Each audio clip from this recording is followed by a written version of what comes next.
નમસ્કાર વિદ્યાર્થી મિત્રો, હું છું આર એમ પટેલ અને તમે જોઈ રહ્યા છો ક્લેવર એકેડેમી યુટ્યુબ ચેનલ. તો આજના વિડીયોની અંદર આજે આપણે જોઈશું ધોરણ 11 વિષય બીએ જોઈ લો સરળ બ્લુપ્રિન્ટ વિભાગ વાઇઝ ચેપ્ટર વાઇઝ તૈયારી કેવી રીતે કરવી, આખો રોડમેપ તમને આની અંદર ખબર પડી જશે.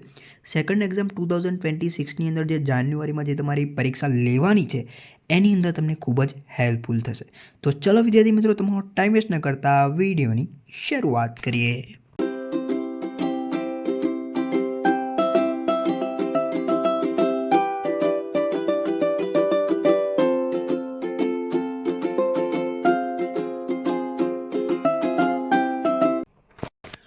તો આ વિડીયોની અંદર આપણે ચર્ચા કરવાના છીએ કે બીએની અંદર વિભાગ વાઇઝ ચેપ્ટર વાઇઝ મતલબ કયા વિભાગની અંદર કયું ચેપ્ટર પૂછાશે એ બી ચર્ચા કરીશું. કયો વિભાગ કેટલા માર્ક્સનો રહેશે, કયા વિભાગમાં કેટલા પ્રશ્નો પૂછાશે, કેટલા પ્રશ્નોમાંથી કેટલા પ્રશ્નો તમારે લખવાના રહેશે, આ તમામ માહિતી આપણે ચર્ચા કરવાના છીએ. કયો વિભાગ કેટલા ગુણનો રહેશે, આ તમામ માહિતી તમારે જાણવી હોય તો વિડીયોને એન્ડ સુધી જોતા રહેજો. તો ચલો સીધા આપણે જતા રહીએ સીધા બ્લુપ્રિન્ટ ઉપર. ઓકે, કોઈ માથાકૂટ કરવાની જરૂર નથી. સીધા આપણે આવી ચૂક્યા અહીંયા બીએની અંદર સેક્શન એ. સેક્શન એની અંદર તમારો સેક્શન એ એમસીક્યુનો રહેશે. એની અંદર 10 માર્ક્સના એમસીક્યુ રહેશે. હું તમને એવી સલાહ આપીશ, તમને ખબર જ છે આપણે બધા વિડીયોની અંદર એકાઉન્ટ હોય, બીએ હોય કે સ્ટેટ હોય, જેટલાની બ્લુપ્રિન્ટ આપણે આપી છે એની અંદર આપણે એવી સલાહ આપેલી છે કે સેક્શન એ એમસીક્યુ અને વીએસક્યુ એનો તો વિડીયો આપણે બનાવીશું જ. ઓકે, સેક્શન એ અને બીનો વિડીયો આપણે આવશે આપણી ચેનલ ઉપર, એ તમે તૈયાર કરશો એટલે તમારે પૂરેપૂરા માર્ક્સ આવશે. ઓકે, પણ જો તમારે સેક્શન એ બીની તૈયારી કરવી હોય તો સ્વાધ્યાયના ચોપડીમાંથી કરી દેવાના એટલે તમારી વાત પૂરી.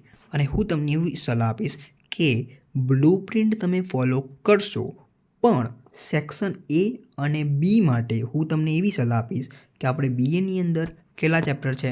9 ચેપ્ટર છે, બરાબર. તો હું તમને એવી સલાહ આપીશ, આ 1થી જે 9 જે ચેપ્ટર છે, 9 ચેપ્ટરના તમે વીએસક્યુ અને એમસીક્યુ કરો. બ્લુપ્રિન્ટ આ જે છે સેક્શન એ બી માટે ફોલો ના કરો. ફોલો તમે બ્લુપ્રિન્ટ તમારે શેના માટે કરવાની છે? સેક્શન સી, સેક્શન ડી અને સેક્શન ઈ કેવી રીતે કરવાની છે એ હું તમને સમજાવી દઉં છું, બરાબર. જો તમારે કરવી હોય તો તમે કરી શકો છો. જેને 50માંથી 50 લાવવા છે, 50માંથી 45 ઉપર લાવવા છે, એના માટે હું તમને ખાસ કહું છું સેક્શન એ અને બી માટે તમે ચેપ્ટર 1થી લઈને 9 ચેપ્ટરના ચોપડીમાંથી સ્વાધ્યાયના એમસીક્યુ વીએસક્યુ કરી દેવાના. વાત ખતમ. ઓકે, વાત થઈ ગઈ એમસીક્યુ વીએસક્યુની. ઓકે, એમસીક્યુ 10 માર્ક્સના રહેશે, વીએસક્યુ 5 માર્ક્સના રહેશે. ઓકે, વાત કરી દઈએ સેક્શન નંબર સી. તમે ચેપ્ટર જોઈ શકો આની અંદર. ઓકે, સીધે વાત કરી દઈએ section number C. Section number C તમારો એક પ્રશ્ન 2 માર્ક્સનો રહેશે. ટોટલ 8 પ્રશ્નો પૂછાશે, લખવાના કેટલા? 5. એટલે ટોટલ સેક્શન સી 10 માર્ક્સનો રહેશે. આમાંથી કયા ચેપ્ટર પૂછાશે એ જોઈ લો. 1 2 3 4 5 6 7 9. આમાંથી કોઈ ચેપ્ટર નથી, 8મું ચેપ્ટર નથી, એટલે 8મા ચેપ્ટરમાંથી અડવાનું જ નહીં. સેક્શન સી અડવાનો નહીં 8મા ચેપ્ટરમાંથી, બરાબર. બાકી બધા ચેપ્ટર તમારે કરવાના. કયા ચેપ્ટર કરવાના? 1 2 3 4 5 6 7 9. હવે તમારે આ 9 ચેપ્ટરમાંથી જો તમે આઈએમપી કરી દેવાના, બરાબર. 8માંથી 5 આઈએમપી તો આવશે કે નહીં આવે? આવશે ને. આઈએમપી ક્યાં મળશે? આપણી ચેનલ ઉપર આવશે. આપણી ચેનલ ઉપર તમને સેક્શન એના એમસીક્યુ બી આવશે, વીએસક્યુ બી આવશે, સેક્શન સી ડીના આઈએમપી બી આવશે. બીજું તમારે શું જોઈએ? ઓકે, વાત કરી દઈએ સેક્શન નંબર ડી. એક પ્રશ્ન 3 માર્ક્સનો રહેશે. ટોટલ 8 પ્રશ્નો આવશે, લખવાના કેટલા? 5. કયા ચેપ્ટર? 1 3 4 5 6 7 8 9. આમાંથી એક ચેપ્ટર નહીં આવે. કયું ચેપ્ટર? બીજું ચેપ્ટરમાંથી સેક્શન ડીનો પ્રશ્ન આવશે નહીં. ઓકે, વાત કરી દઈએ ટોટલ સેક્શન 15 માર્ક્સનો રહેશે. વાત કરી દઈએ સેક્શન ઈ. સેક્શન ઈનો એક પ્રશ્ન 5 માર્ક્સનો રહેશે. ટોટલ 3 પ્રશ્નો આવશે, એમાંથી 2 પ્રશ્નો લખવાના રહેશે.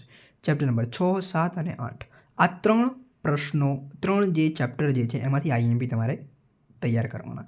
ઓકે, આઈએમપી બી કમિંગ સૂન આવી જશે. ઓકે, જલ્દીથી. જ્યાંથી મિત્રો ટોટલ કેટલા? 10 માર્ક્સ. વાત થઈ ગઈ section A B C D E. બીએના આઈએમપીની એટલે કે બ્લુપ્રિન્ટની આઈએમપી બી જરૂરી આવશે. ઓકે, તો વિદ્યાર્થી મિત્રો, વિડીયો સારો લાગે વિડીયોને લાઇક કરજો, ચેનલની અંદર નવા ચેનલને સબસ્ક્રાઇબ કરજો, બેલ આઇકનને જરૂરથી પ્રેસ કરજો. મળીશું નેક્સ્ટ વિડીયોમાં. ત્યાં સુધી good bye, take care, all the best.